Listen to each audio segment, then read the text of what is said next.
కళ్యాణ్, రీతు, పవన్ వీళ్ళ ముగ్గురు దగ్గర ఉన్న గొడవ ఏంటంటే కళ్యాణ్ వచ్చి పవన్ గేమ్ అనేది రీతు వల్ల వెనకబడుతుందని చెప్పి చాలా అంటే చాలా బాధపడుతున్నట్లు అనిపిస్తుంది ఈ నామినేషన్స్లో. పదే పదే చెప్తున్నాడు కళ్యాణ్ నీ గేమ్ అనేది నీకోసం ఆడట్లేదు, కంటెండర్షిప్స్ కానీ నువ్వు అంత ఈజీగా ఎలా వదిలేవు, నాకు నువ్వు సాక్రిఫైస్ చేసినట్లు అనిపించింది అని.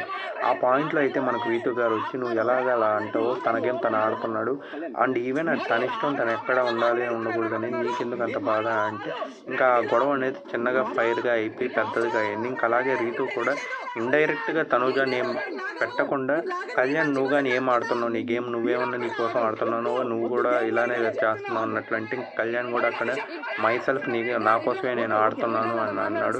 బట్ ఇది చిన్నగా పెద్ద గొడవ అయినట్లుగా అనిపించింది మనకు నామినేషన్స్లో. ఇంకా ప్రతి హౌస్ మేట్స్ వచ్చి ఇంకా అందరినీ కూల్ డౌన్ చేశారు. అండ్ ఈవెన్ వీళ్ళిద్దరి మధ్య ఉన్న గొడవల్లో ఎవరిది తప్పు అని చెప్పి మీరు అనుకుంటున్నారు కామెంట్